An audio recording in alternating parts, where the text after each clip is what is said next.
Welcome. Welcome to our full moon reading together, and welcome to a full moon in Scorpio. In the Northern Hemisphere, you're approaching Beltane, which is the beautiful festival of fertility of the ancient ones.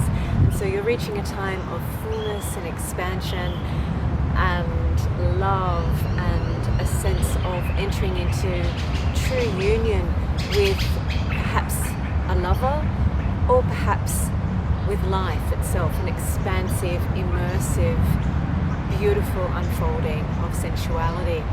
And here in the south, we're moving towards Samhain, and what that means is that we are shedding and preparing to almost dive into the ground, to descend and to become a little more still, a little more quiet, a little more thoughtful, and to really become connected with the inner rather than the outer. So the world is in a very interesting energetic space right now, magically. And of course the full moon in Scorpio itself has its own energies, which to me is very much about that divine disruptive energy that Scorpios can bring, because they're very mysterious and they're quite secretive. But what they tend to be are people who think very deeply, and beings who have this very deep and mysterious energy. And when the moon is full in this sign, what takes place are kinds of shining rebellions and a soul rebellion, so that the status quo is often challenged and stereotypes are no longer accepted at this time.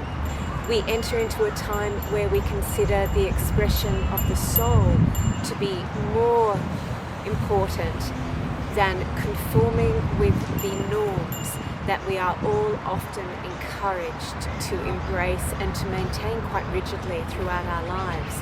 So throughout this coming lunar cycle, each of you, regardless of your sign, will experience a sense of wanting to reconstruct your identity so that it truly connects and expresses who you are, and who you are always in the process of becoming on the inner planes. It's a very significant time. It's extremely powerful.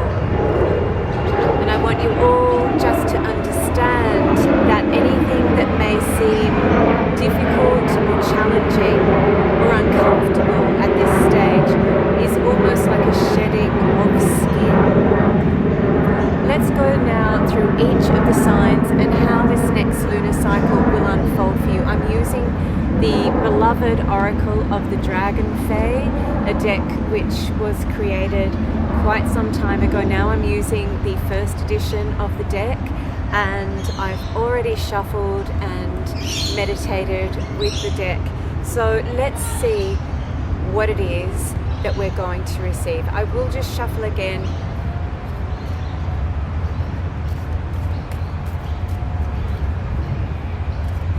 And our first sign that we're going to be really connecting with and delivering some messages for is going to be Aries. And Aries, you've received card number 16 from the Oracle of the Dragon Fae, which is Gwyn and Eloish. And it's about a time of finding a soul friend, finding someone who you get along with so beautifully. Can you see that? It's a gorgeous dragon with a beautiful fairy being. It is very much about finding a soul friend who you spend time with, and it may be a friend who is an actual, literal, physical human being, or this may be a guide at this time as well. But the energy is dragon-like. The energy is something a little wild, unpredictable, and it's almost like it sits on your shoulder and converses with you. Now, if it is a literal human being, it's someone who you can talk to about your belief in otherworldly matters, and it's a person who you can express this energy with and this wonder with, and find a sense of being understood and being believed. So you're also almost attuned to drawing towards you these sorts of souls at this time. So enjoy, Aries. It's going to be wonderful. You've had a little bit of a hard time lately, so I'm so glad that this friendship will be coming forth for you. You're very loved. Our next sign who we're going to be delivering some messages for is, of course, Taurus.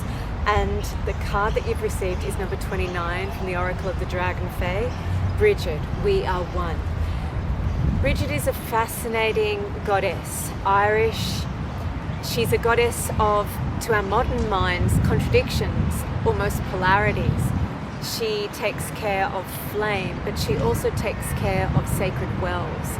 She is poetic and she is creative, and she is also someone who is practical. She's also a healer.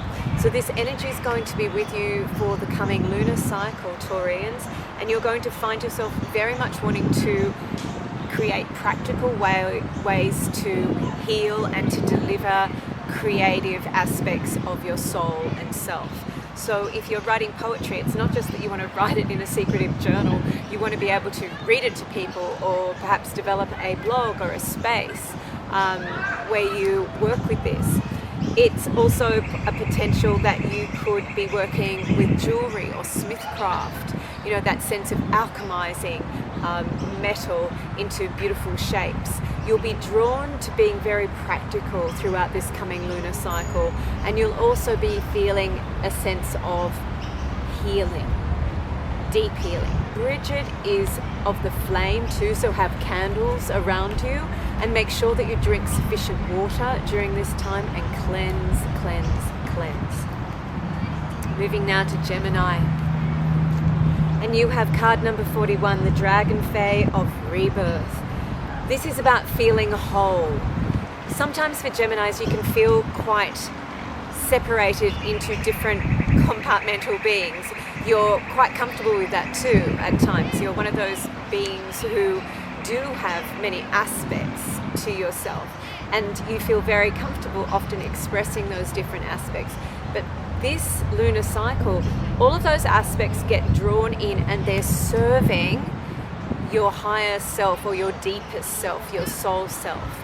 They're actually activating the codes within you that serve a greater purpose. So you're no longer as scattered as you can be at times. You feel very whole, very embraced, very sound, very well. Very, very well. Moving now to beautiful moon children and to Cancerians. Oh, you have card number 39 from the Oracle of the Dragon Fae, and this card is the Blue Lady, and what she says to you is nothing is impossible.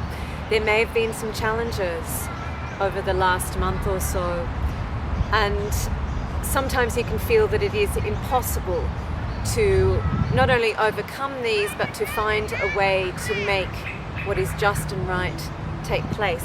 Now the Blue Lady, her legend is that of a dragon, fae, fairy type being, one who wanted to grow a special flower, a blue rose, and she was told that it was impossible to grow a blue rose.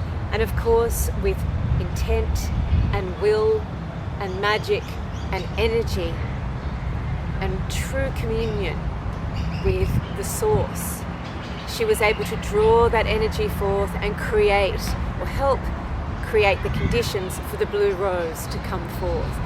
This is your month, Moonchild. That which other people see as being impossible, this is your time to bring forth the blue flower of impossibility and bring it into reality. Watch what happens. Moving now to Leos, and your card is number 42, and it is known as Dreamcatcher in the Oracle of the Dragon Fae. And this is about your dreams being particularly powerful throughout this coming lunar cycle, next 28 and a half days. This energy will mean that your dreams will become precognitive. You will receive messages within your dreams. It could be a wonderful time to start a dream journal or just pay attention to the messages that you're getting. There will also be types of healings coming through to you in dreams. So you may dream of a friend who you've had an estrangement from, and you may hug in that dream, for example, and you will feel, without having actually done anything in what we call the real world, that a healing has taken place and that a mending of partnerships is taking place. It is a very beautiful card, and it is also about the sense that within your sleeping life there is a great deal of activity throughout this lunar cycle.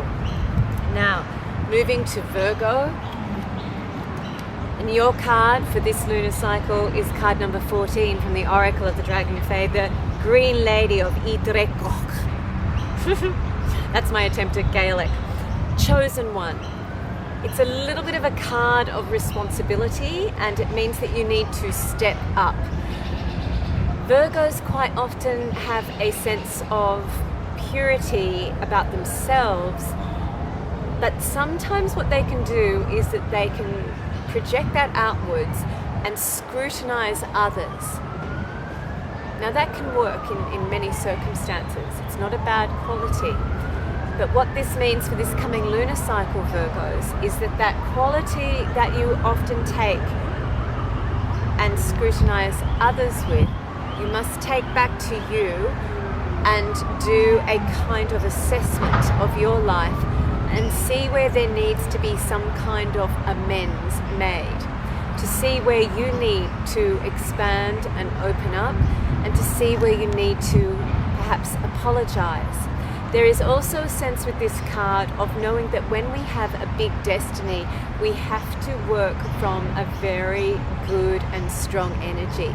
We can't just believe that we're doing that. We have to be humble enough to take the feedback of the universe and the feedback of trusted loved ones and make adjustments. By doing this, you'll be able to serve your life purpose with far more power and clarity and integrity. You are a wonderful soul. Live up to your amazing mission. To Libra now. Oh, this is an interesting card. You have card number 20, Pendragon. This is Chief Dragon, or very strong primary source masculine energy. Now, when we're talking about masculine and feminine energy, I'm always quite concerned about buying into stereotypes. And this card can apply equally to men and to women. But it is a card generally about great power, a being of great protective energy, a person who has good intent and who is almost a knight, a person who stands between people and loved ones and any kind of harm that could reach them. It is protective, it is strong, and it is not to be backed down.